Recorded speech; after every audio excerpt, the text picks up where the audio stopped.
Hello again, everyone. Welcome to Washington Gun Law TV. I am Washington Gun Law President William Kirk. Thanks for joining us. Hey, right after the Bruen decision came down this past summer, we saw a lot of states, quite blue in color, start doubling and tripling down on policies which had already been soundly rejected by the United States Supreme Court. They apparently are rather sore losers. It started, of course, with New York, the state that took the beating in New York Pistol and Rifle Association v. Bruen with their Concealed Carry Improvement Act of 2022. Of course, not to be outdone by that, New Jersey had to come along with Assembly 4769, which at the time was one of the worst pieces of gun legislation ever created in the history of the United States, but then along came Oregon Ballot Measure 114, right now holding steady as the worst piece of gun legislation ever passed in the history of the United States. Well, the state of Illinois basically said, hey, hold my beer. So we're going to have to spend a few disturbing minutes today and talk about Illinois, a state hell-bent on disarming its citizens.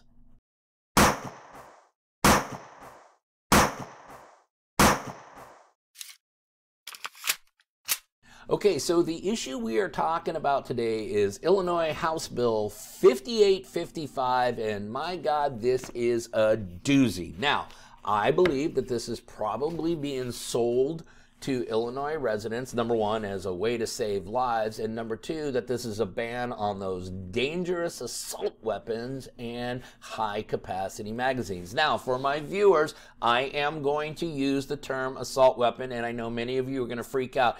Save yourself the time in the comments. I understand. I have read that comment about 1,200 times in the last few months. I am using the language which is contained in the statute, okay? This is not how I refer to these items. This is how the legislation refers to these items. Now, the most disturbing part when you take a look at this is not so much the details, but the fact that the numbers are already there to make this law. You see, under Illinois law, there only needs to be 60 votes in order to pass this into legislation, and currently the Democrats have 73 members in the House. You could have 13 defectors, and this legislation could still become law. Now, for those of you who think that this is just simply a ban on certain types of firearms and magazines, don't kid yourself. There is a lot more going on, and I'm going to explain all of that to you. So we're going to dive into this pretty deep. We're going to geek out. I'm going to come at you fast and furious because I don't want to have a 20-minute video. Now, there are some provisions in this piece of legislation that will take effect that I'm not going to focus a lot on. But number one, there would be changes to Illinois' red flag laws, or what you guys call firearms restraining orders. Currently, a firearms restraining order lasts 6 months. If this legislation becomes effective, it then changes to 12 months. There is also an additional piece of legislation where prosecuting attorneys, state's assistant attorneys can actually assist petitioners now in the petition for those firearms restraining orders. So there is some beefing up of Illinois red flag laws. Okay, there is also a change to hunting provisions, and the hunting change is that if you have an hunter who is under the age of 21 hunting with a person who is 21 or over, that older person must have a firearms owner's identification card, something very unique to the state of Illinois, with them. Okay, so that is a very important thing, is there's going to be some changes to hunting regulations. The other thing is the law will absolutely, positively make no doubt about it that forced reset triggers, wide open triggers, Hellfire trigger systems, auto sears, Glock switches, any of those things which significantly increase the rate of fire for any type of firearm will be unlawful under Illinois law. Okay, those are the things that I just wanted to kind of gloss over. Let's get to the real heart of the matter and the things that you as Illinois residents should have the greatest concern about. Because what this legislation purports to do is ban assault weapons and 50 caliber rifles and cartridges. Now, I'm not certain what the problem is with 50 caliber gun violence there in the state of Illinois. I do read the Chicago Tribune every Monday morning because I want to see how many people have been slaughtered in the city of Chicago over the weekend. I do not oftentimes read of attacks through snipers using 50 BMG rounds, but I digress. What I want to focus on, though, is this assault weapon ban, because if you think it is these types of firearms right here, which most voters, especially those who are not familiar with firearms or firearm platforms are going to believe, don't kid yourself, this legislation bans damn near every type of usable modern day firearm. This bill is not that much different than House Resolution 1808 on the federal level, which is already passed out of the funny farm, or what we call the House of Representatives, and is now before the United States Senate, or what we sometimes call the grown-up table. Now, understand that I'm using the term that the Illinois legislature is using moving forward if this becomes laws. But what they're saying is that they are going to greatly expand what they define an assault weapon to be. And in fact, they are going to break this down into 3 categories, which is assault pistols, assault rifles and shotguns, and then they kind of got this catch-all definition to make sure that they are encompassing just about any other firearm that may have not been captured by the first 2 restrictions. Okay, so if this bill becomes law, it will be unlawful in the state of Illinois for any person to manufacture, possess, deliver, sell, and purchase any assault weapon, 50 caliber rifle, and 50 caliber cartridges. And what I want to focus on now is this new vastly expanded definition of assault weapons. Okay, Illinois state law would now define assault pistol as, assault pistol means any of the following or a copy regardless of the producer or manufacturer. And then, as you can see in this exhaustive list of firearms, the state of Illinois legislature has listed many pistols which are in the typical AR or AK format. Now, I know a lot of you are saying, hey, I didn't see my pistol there. I'm probably okay, right? Well, hold on, because I told you there was a catch-on coming later. Now, Illinois law would also define assault shotguns and assault rifles as, assault shotgun or rifle means any of the following or a copy regardless of the producer or manufacturer. And then, of course, it lists the AR-10 in all formats, the AR-15 in all formats, and the AK-47 in all formats.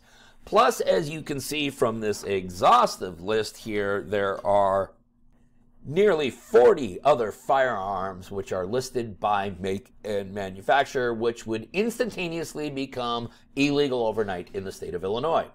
So if you think that you're lucky so far because you haven't seen your particular firearm on the soon-to-be banned list, don't worry, there is more, because if this legislation becomes law, there is kind of a catch-all clause which reads as follows. Assault weapon means A, an assault shotgun or rifle, B, an assault pistol, or C, a semi-automatic centerfire rifle that can accept a detachable magazine and has at least one of the following. 1, a folding or telescoping stock. 2, any grip of the weapon, including a pistol grip, a thumb hole stock, or any other stock, the use of which would allow an individual to grip the weapon, resulting in any finger on the trigger hand, in addition to the trigger finger, being directly below any portion of the action of the weapon when firing. 3, a forward pistol grip. 4, a flash hider. And it also includes a grenade launcher. So you can see how they are basically taking the most rudimentary components of AR platform pistols and rifles, listing that out and saying, listen, if it possesses any one of these items, that automatically makes it an assault weapon under Illinois law. Okay, and then, of course, we got to talk about AR pistols as well, because this catch-all phrase does an excellent job of making sure that all of them are encompassed in this prohibition as well. The statute would read, D, a semi-automatic centerfire rifle that has an overall length of less than 30 inches, or E, a semi-automatic pistol that can accept detachable magazine and has at least one of the following. So this is your AR pistols, and if it has any one of the other following things, it will be deemed an unlawful assault weapon under Illinois law. 1, an ability to accept a detachable ammunition magazine that attaches at some location outside of the pistol grip. 2, a threaded barrel capable of accepting a flash suppressor, forward pistol grip, or silencer. 3, a shroud that is attached or partially or completely encircles the barrel that permits the shooter to fire the firearm without being burned, except the slide that encloses the barrel. 4, a second-hand grip. So we basically have now just defined all AR pistols. Does it stop there? Oh, no, no, no, no, no. Of course it does not stop there, because an assault weapon also includes many of your commonly owned, commonly used, commonly possessed handguns. Because if this becomes law, what also is defined as an unlawful assault weapon under Illinois law includes a semi-automatic pistol with a fixed magazine that can accept more than 10 rounds. And it's important to note that it is capable of holding more than 10 rounds. So if you have a Glock 19, which holds 15 rounds, and you're using a 10-round plug magazine, that firearm is still capable of holding more than 10 rounds. And under Illinois law, that likely is an unlawful assault weapon. And then, of course, you have the magazine ban that is also being proposed. That, of course, would limit it at 10 rounds. And so a lot of you who have magazines that may exceed that limit now, you think, of course, well, you can go out and plug those magazines. Well, you're going to run into the same problem in Illinois that the folks in Oregon is running into, because the way that your state has chosen to define high-capacity magazine means that plug magazines, even if it gets you down to the legal limit, are still going to be unlawful when you take a look at Illinois definition, because Illinois law would define high-capacity magazine as follows. Large capacity ammunition feeding device means 1. A magazine, belt, drum, feed, strip, or similar device that has a capacity of, or that can be readily restored or converted to accept, more than 10 rounds of ammunition. And so, as you can see, plugged magazines, which are fairly easy to plug, are also relatively easy to unplug, meaning that your 15-round magazine plug to make 10 in all likelihood will still be unlawful under Illinois law. Now, listen, Illinois is not messing around with this stuff, because if this becomes law, if you possess, deliver, or manufacture an assault weapon, you are looking at a Class 3 felony. However, if it's a subsequent offense, it's a Class 2 felony. If you are possessing, selling, or making available an assault weapon component or attachment, you're looking at a Class 4 felony on a first offense, a Class 3 felony if it's a subsequent offense. If you are in possession of a .50 caliber rifle, then you would be guilty of a Class 3 felony on a first offense, Class 2 felony on a second offense. And then the good news is, if you only have .50 caliber cartridges, it's a Class A misdemeanor for each and every cartridge that you own. Now, the problem, of course, is that this is being fast-tracked by the powers that be in Illinois. They are thumbing their nose at the Supreme Court. They are thumbing their nose at the Second Amendment. And there is a high probability that this will be passed, which means there will be a ton of legal challenges coming, which just means that we here at Washington Gun Law will keep you all posted about what's happening with this legislation. Does it pass? And if it passes, what's being done to undo this to ensure that the folks of Illinois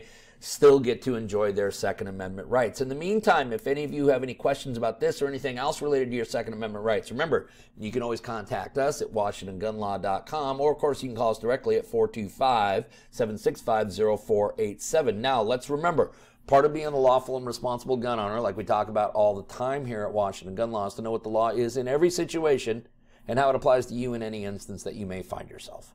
Until next time, thanks for watching and stay safe.